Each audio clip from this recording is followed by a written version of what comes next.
나주부TV 시청자 여러분 안녕하세요. 네, 어제 말씀드린 대로 반등했네요. 이렇게 해서 TQQQ가 나스닥도 반등하면서 같이 올라왔죠. 그래서 지금 좋은 흐름 보이고 있고요. 근데 하나 오해하시는 것들이 있으신 것 같아요. 이렇게 저한테 문의 주시는 거 보면, 자, 여러분 지금이 반등장이죠. 상승장은 아닙니다. 어떻게 보면 하락장이죠. 이유는 여기 S밴드에서 보시면, 자, 여기 보라색이 아래로 향하고 있잖아요. 그 다음에 요 검정색이 S 시그널이거든요. 이렇게 하락하고 있습니다. 그래서 이런 장은 반등한다고 이 끝까지 쭉 올라가는 장이 아니라고 제가 말씀드렸어요. 물론 올라갔으면 좋겠어요. 저도 이렇게 투자하는 입장에서 이렇게 올라가는 게 좋지만 항상 이 돌다리를 두들겨 보고 건너는 자세가 필요합니다. 지금은. 이유인즉 과거의 이 상승장에서는 뭐 그냥 이렇게 쭉 올라가잖아요. 이렇게 계속 올라가니까 이럴 때는 딱 매수하셔서 끝까지 가져갔으면 수익이라는 거죠.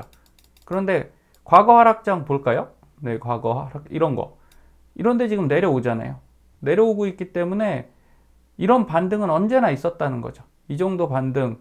그리고 제가 여기도 장대양봉의 반등이죠.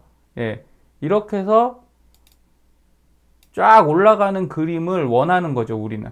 근데 만약에 여기서의 반등이라 하면 또 하락하게 돼 있어요. 그래서 너무 무리하지 마시라고 말씀드리는 게 지금이 약세장이라 그렇습니다. 하락장의 모습을 띠기 때문에 그렇고요. 그래도 여러분들이 그럼 하셔야 할 일은 꾸준하게 그냥 예약 주문 거시라는 거예요. 어제도 여기까지 딱 전부 다 매수됐던 게 오늘 예약 가격을 뛰어 올라왔죠. 요걸 120분 봉으로 보면요. 자, 이렇게 올라온 거예요. 120분 봉에선 제가 조금 더 자세하게 가격 드렸거든요. 그러면 여기서 매수하시고 어제 뭐 한 이 정도에서 매수하셨겠죠. 이 정도에 매수하셨어도 여기는 또 수익이잖아요. 그러면서 어떻게 갑니까? 이렇게 해서 쭉 올라가나요? 그러지 않죠? 여기까지 이렇게 왔는데 여기 160일 이동평균선에 걸리면서 옆으로 횡보하고 있어요. 그래서 이런 데서 소폭 조정은 언제나 가능하다는 거예요.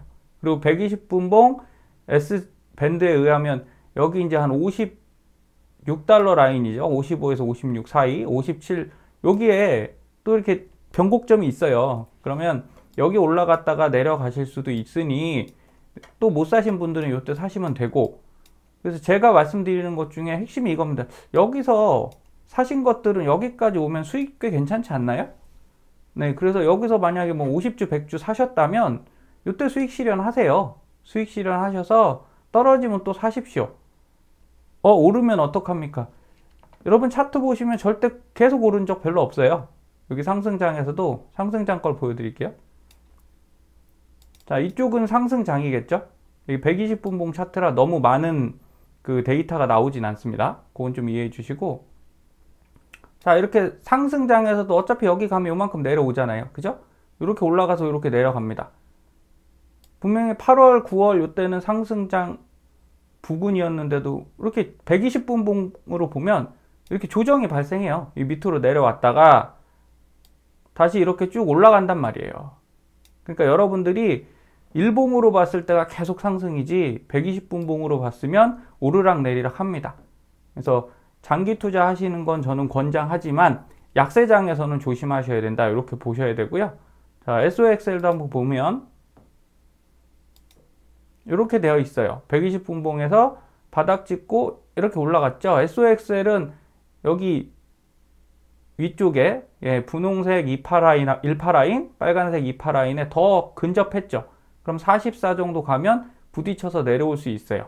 그러니까 이런 것들을 좀 미리 보시고 뭐 이때 사고 팔고 하라는 게 아닙니다. 그래서 요런 건 기회라는 거죠. 여기 사시고 쭉 올라갔다가 요때쯤 단기 매도 하실 수 있으면 다른 계좌에 사신 건 수익이 날 거다. 이렇게 말씀드리는 겁니다. 이해하시겠죠? 그리고 오늘 내용은 조금 더, 자, 이 반등에 대해서 한번 생각해 볼게요. 중요한 반등이긴 합니다. 역시 미국이죠. 미국 바이든의 결정에 나스닥 반등 답이 나는 것 같습니다. 어떤 얘기냐면요. 이번 러시아 침공을 잘 볼게요. 러시아의 전면 경제 제재 꺼내든 미국. 자, 경제 제재는 하는데 파병 등 군사 옵션은 안 하겠다는 거죠. 왜일까요? 러시아가 굉장히 무리한 침공을 하고 악의적인 침공을 한 거면 당연히 파병을 해야죠. 나토나 유럽연합 이런 애들은 가만히 있을 필요가 없는데, 근데 요걸 한번 보실 필요가 있어요. 미 나토 파병 안 한다고 하죠. 우크라이나 혼자 싸워야 됩니다, 이제. 그러면 푸틴은 왜 침공한 거냐? 뭐 제 말이 다 옳다는 건 아니죠. 저도 이제 뭐 정치 외교학 전문가는 아니지만 그냥 대략적으로 저도 미디어 통해서 확보하는 거니까 그건 이해해 주세요. 자, 이거 침공이라고 말하기보다는 독립작전에 해당한다, 이렇게 말하는 매체들이 늘어나더라고요. 돈바스 분리독립. 돈바스가 우크라이나에서 결국 독립하겠다는 거잖아요. 그거를 러시아가 지지를 하는 거겠죠. 그러니까 우크라이나 안에 있으면 내 편 아니니까 그래 너 차라리 독립해. 그러니까 미국이 홍콩에 썼던 방식이죠. 홍콩에, 그리고 대만도 쓰고 있는 방식이죠. 너 중국 안에 들어가 있으면 안 되니까 그냥 따로 있으면서 우리랑 우호적인 관계를 지내. 그런 부분인 것 같아요. 그래서 푸틴은 지금 뭐 우크라이나를 점령하겠다 이런 개념보다는 돈바스가 어쨌든 위험할 수 있으니 우리가 가서 거길 지키겠다, 뭐 이런 형태로 지금 들어간 거라는 거죠. 그래서 돈바스 진입은 완벽한 전쟁으로 시작될 분위기가 아니에요. 미국이 침공하고 나토가 침공하면 이제 전쟁이겠지만 쓱 발을 다 뺐단 말이에요. 그래서 요거 좀 지켜보시고 그냥 정치적 이벤트로 흘러가면 나스닥이 지금 같은 좋은 모습을 다시 보일 수 있다, 이렇게 보시면 되겠죠. 근데 우크라이나는 원래 친중이고요. 러시아보다 중국하고 더 친해요. 그리고 유럽 쪽에 친유럽 정책을 펴고 있는 나라입니다. 러시아랑 사이 안 좋으니까 당연하겠죠. 근데 중국이 묘하게 또 발을 뺐다는 거죠. 우크라이나는 1대1로 중국의 그 북유럽, 그쪽에 대한, 유럽에 대한 정책의 관문이었어요. 굉장히 중요한 곳인데 쓱 발을 빼면서 뭐라고 하죠? 이참에 대만도 한번 하고 군침을 삼키고 있습니다. 상황이 비슷하니까 얘네도 했으니까 우리도 해볼까? 이런 식으로 자기들 이익 챙기기 바쁘고요. 중국은 결국 이런 얘기를 하죠. 나토 팽창이야. 여기 우크라이나 위기 원인이다. 러시아가 잘못한 게 아니라 친구는 얻어 맞고 있어요. 우크라이나는 맞고 있는데 뭐 친구 사정 내가 그것까지 볼 건 아니고 내 사정이 중요하니까 자기 편에 자기 측의 이익을 지금 중요시하고 있다. 그럼 우크라이나가 뭐 러시아와 싸워서 이길 만한 정도의 강대국이 아니죠. 그래서 묘하게 흘러가는 것 같습니다. 그래서 우크라이나 침공당해도 나토 구경만 하는 것은 뭐 대략 다 계획이 서 있겠죠. 우린 전쟁 안 할 거야. 니들끼리 알아서 하고 우리는 그냥 어느 정도 중재만 할게, 이런 정도인 것 같아요. 그래서 공동 위기가 이렇게 좀 사그라들면서 악재 지연 현상이 나타나고 있어요. 자, 여러분, 미국이 지금 가장 우려하는 게 인플레이션이죠. 여기서 핵심은 유가입니다. 미국의 인플레이션을 지금 계속 밀어 올리고 있는 것은 유가가 올라서 그래요. 그러면 미국, 유럽 국채 금리가 뚝 떨어졌죠. 그리고 전쟁 공포가 인플레이션의 우려를 눌렀어요. 바이든의 지지율이 떨어지고 있는 이유는 간단합니다. 인플레가 고조되면서 지금 미국 경제가 안 좋아질 거다, 안 좋아지고 있는 게 눈에 보이는 거잖아요. 그러면서 바이든의 미국이 쭉 떨어졌는데 아주 적절하게 지금 러시아가 거기를 조용하게 전쟁 이슈로 그 정치적 이벤트를 해주고 있는 거죠. 그럼 이렇게 되면 바이든이 한숨 돌리겠죠. 그래서 이번 러시아 침공은 미국한테 굉장히 우호적인 영향이 있어 보입니다. 인플레 우려를 조용히 이 침공 쪽으로 넘기면서 바이든은 중간 투표에서 좋은 성과를 낼 수 있도록 뭐 이런 정치적인 전략을 갖고 있을 것 같습니다. 그리고 두 번째, 유가가 항상 문제였는데 미국의 셰일 기업들이 망한 게 채산성 때문에 그렇잖아요. 유가가 $60 미만이면 미국 셰일 회사들은 절대 채굴을 할 수 없습니다. 일반 그 원유를 뽑는 아랍이나 러시아도 원유의 한 11% 정도 생산국이죠. 그러면 러시아랑 우크라이나가 전쟁하는데 기름 11%가 왔다 갔다 하잖아요. 유가는 더 올라가겠죠. 그래서 미국은 이래저래 좋은 상황입니다.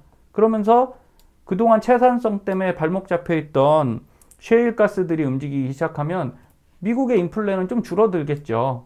예, 이런 것들이 있는 것 같습니다. 그래서 미국은 가만히 앉아서 입만 지금 입으로만 대처해서 경제 제재 하려고 한다고 하잖아요. 근데 무슨 제재를 할까요? 미국이 러시아한테 수출 수입하는 거 별로 없잖아요. 예, 그렇습니다. 그리고 러시아는 정치 영향력을 강화했어요. 미국이 가만히 있고 동맹국들이 가만히 있으니까 자기들은 이제 이러면서 주변에 자기들 편을 키워가겠죠. 또 중국도 혜택을 보는 게 크게 하나 있는 것 같아요. 바로 미국이 여기 신경 쓰는 동안에 견제를 안 하겠죠. 아무래도 지금까지는 바이든이 중국만, 트럼프 때부터 중국만 갖고 공격했는데 한 놈만 팬 거죠. 한 놈만 열심히 팼는데 이제 러시아가 쑥 들어오면서 양쪽이네? 그럼 조금 더 분산되겠죠. 그래서 중국은 반사이익을 확실히 얻는 것 같습니다. 예, 우크라이나만 새가 됐어요. 제가 볼 때는 친중, 친유럽 실패하면서 얘만 혼자 저쪽 변방으로 빠져버리고 혼자 이제 전쟁을 할 정도의 돈이 있는 나라가 아니잖아요. 북유럽에서 가장 가난한 나라라고 불리는 우크라이나는 굉장히 힘든 상황이 될 것 같습니다. 그래서 결국은 강호들은 자기들 배는 다 불리는 거죠. 부자들은 결국 자기 그 주머니를 다 채우고 가난한 사람만 약자만 이렇게 피해를 보는 그런 상황이 됐습니다. 그런데 우리가 이런 기사 보시면서 하나 저도 생각을 하는 게 있어요. 미국발 인플레가 대공황을 떠오르게 한다.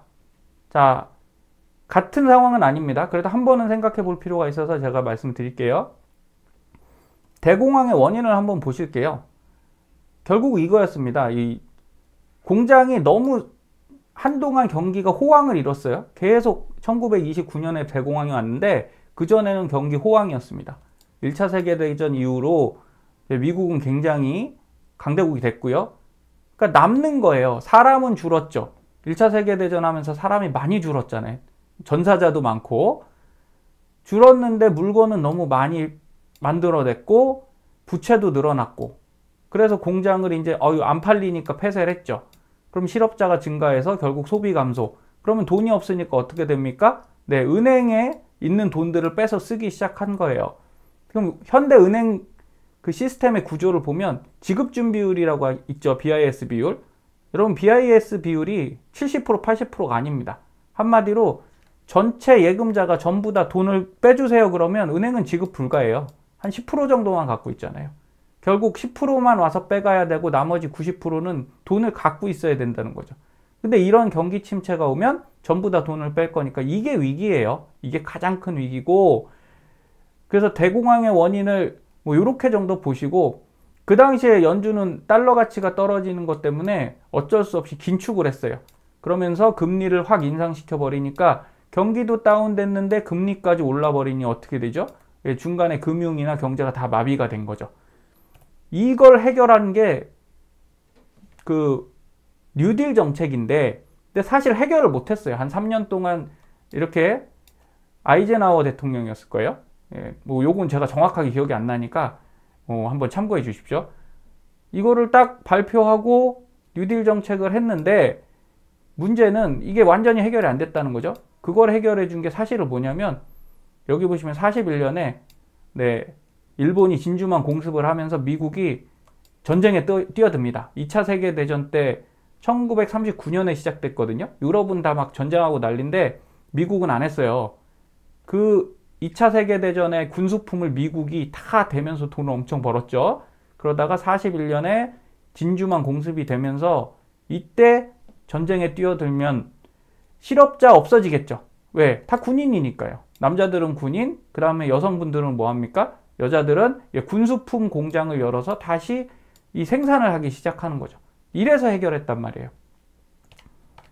결국 우리가 돈 갖고 해결한 게 아니라 어떤 전쟁이라는 큰 이벤트가 경기를 살려줬으니까 이번에는 어떨지 아직 거기까지 안 갔잖아요. 그러니까 우리가 이런 경제적인 지식은 갖고 한번 장세를 보시면 좋습니다.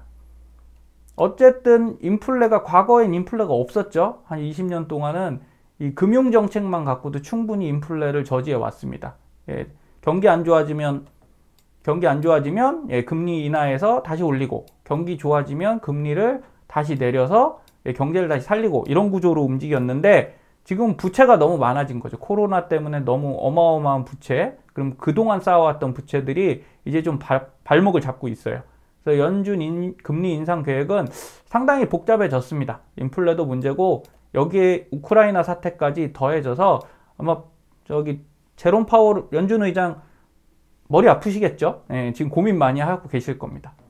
그럼 인플레 우려가 고조되면서 우리는 어떤 피해를 입냐? 자, 모든 생필품이 올라가니까 결국 쓸 돈이 줄어드는 거죠.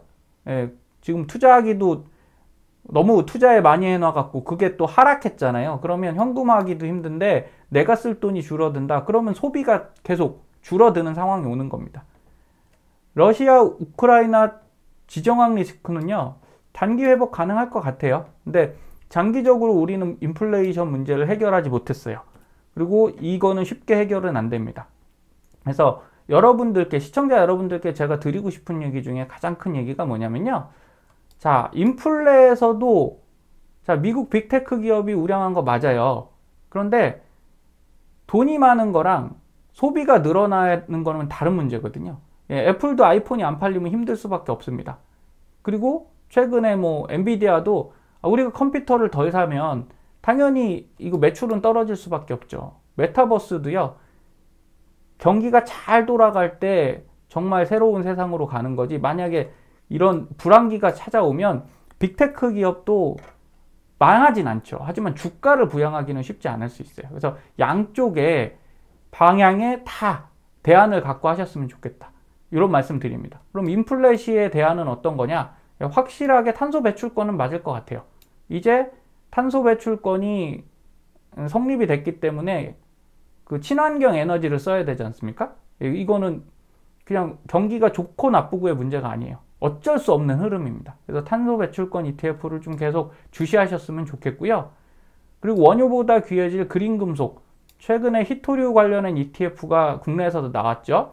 이러듯이 금은 예전에 통화수단인데 지금 비트코인 같은 걸로 대체되면서 좀 세력이 약해졌잖아요. 하지만 확실히 앞으로도 꼭 필요한 대체제에 집중을 할 필요 있습니다. 그런 게 바로 이런 그린 금속에 대한, 금속에 대한 ETF라고 볼 수 있고, 그래서 친환경 ETF, 탄소 배출권 ETF, 그린 금속 ETF 이런 거 좀 잘 보셨으면 좋겠어요. 그리고 우리가 메타버스 전기차는 당연히 요거는 이제 디플레이션 상황이죠. 경제가 안 좋아질 때 좋은 것들 이렇게 보시면 되고, 메타버스 전기차는 당연히 경기가 상승하면 좋은 것들이니까 꾸준하게 가져가시면 되겠죠. 그리고 ESG, 탄소 배출권과 비슷하지만 꼭 이렇게 에너지 분야 말고도 앞으로는 어쨌든 기업이 깨끗해져야 되거든요. 그래서 ESG 펀드에 많은 돈들이 들어가고 있고, 경기가 좋든 나쁘든 이거는 피할 수 없는 트렌드인 것 같습니다. 그래서 여러분들은 혹시 앞으로 디플레이션을 예상하신다면 이 탄소 배출권, 그 다음에 금속류, 희귀금속류, 그 다음에 ESG를 좀 잘 보시면 좋겠고요.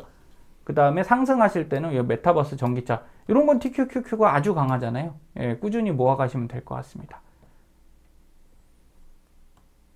인플레이션, 디플레이션 동시 대비하시기를 꼭 당부드릴게요. 당부드리고, 이곳은 이제 미스터 블론드라는 해외에 이 블로거가 블로깅 한 거예요. 블로그를 올리신 건데, 여기 내용은 이겁니다. 여기 주황색 보이시죠? 여기 주황색. 요 선이 글로벌 금융위기 때 S&P 500 지수예요. 그 다음에 여기 파란색, 바로 밑에 있는 이 푸른 선이 최근의 경기 지수입니다. 그래서 이거를 두 개를 이렇게 합쳐봤어요. 쫙 합쳐봤더니 흐름이 비슷하다는 거예요. 여기까지는 거의 똑같죠? 거의 똑같으면서, 자, 2008년도엔 어떻게 됐냐? 여기까지 와서 여기서 다시 급등을 합니다.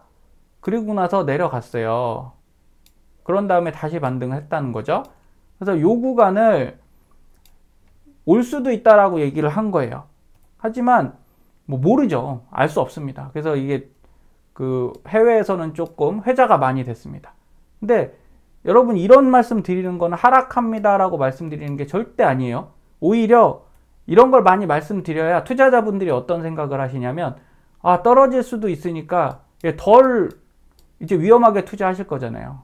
여기서 바로 다 죽지 않으시고 현금을 남겨두시겠죠? 그리고 이렇게 반등했을 때 일부를 파실 겁니다. 그럼 현금화가 되잖아요. 근데 이렇게 올라간다고 해서 여러분 그렇게 큰 피해를 입진 않으세요. 그쵸? 근데 만약에 여기까지 갔는데 그냥 올라가네 하고 여기서 더 주셨어요. 더 샀습니다. 그럼 이거 큰 피해 오잖아요. 그래서 오히려 이런 정보가 많이 확산되면 시장이 건강해집니다. 투기가 조금 줄어들고 리스크를 인지하시는 분들이 많을수록 이렇게 안 움직일 확률이 커요. 여기서 이렇게 안 올라가고 그냥 이렇게 횡보할 수도 있죠. 횡보가 오히려 더 좋아요. 횡보가 길어야 상승하기 좋거든요. 근데 갑자기 안 좋을 때 급등하잖아요. 그럼 급락이 올 수 있습니다. 그래서 말씀드리는 거고, 이 블로그에서 끝나고 나서도 이런 말을 합니다. 이거를 많이 알려드렸으니 이렇게 움직이지 않을 확률이 더 높아졌다고 생각합니다. 저도 그래요.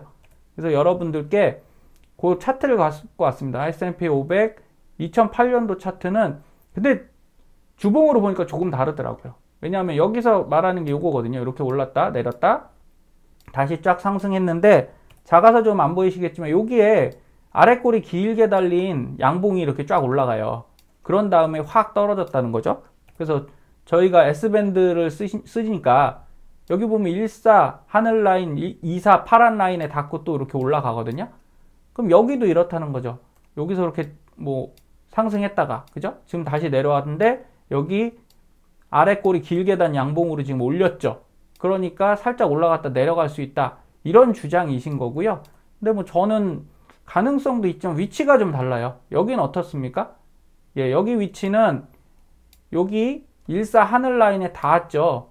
근데 우리는 아직 안 닿았어요. 안 닿기도 했고, 여기는 상승은 맞습니다. 이전엔 계속 상승했다가 여기 하락이 한 번 더 왔고, 어떻게 보면 그냥 바로 하락한 게 아니라 여기 하락하고 반등하고 하락하고 반등하고 더 진행된 패턴이에요. 여기선 우린 정확히 보면 여기랑 여기가 비슷하다고 보이겠죠. 그러겠죠? 여기까지는 상승 구간이었고 여기까지 상승 구간이었으니까. 그래서 뒤는 알 수 없지만 어쨌든 뭐 약간의 차이가 있다. 그래서 여러분들도 지금 반등에 저는 매수했습니다. 어제 매수했더니 또 한 5% 올랐더라고요. 그렇게 생각하시면 좋을 것 같아요. 계속 산다 이런 느낌보다는 제가 계속 포트폴리오와 지금 안정성을 확보하셔라 라고 말씀드리는 겁니다. 그래서 마지막으로 어제 TQQQ가 4.74 올랐어요. 그런데 전 KORU도 많이 갖고 있거든요. 한국권 8.13 올랐습니다. 월요일날 좀 기대를 하고 있어요. 월요일날 한국장도 이제 뛰어오를 때가 됐다. 많이 내렸잖아요. 그리고 종종 말씀드리는 EDC도 5.56 올랐고요. 여기 보시면 이제 TMF 뭐 조금 올랐네요. 그리고 제가 투자하고 있는 로블록스 같은 경우 많이 떨어졌다가 여기도 많이 올라왔거든요. 그래서 조금 더 다양하게 투자하시는 것도 나쁜 방법 아니시고, 어쨌든 중요한 건 이번 반등에서 수익을 내시고, 그리고 나서 수익이 나면 조금 현금화 다시 해놓으시는 것도 현명한 방법이다, 이 말씀 드리고 싶었습니다. 위기에 대비하고 그 다음에 정말 좋은 상승에도 대비하는 현명한 투자자들 되시길 바라겠습니다. 주말 잘 보내시고요. 감사합니다.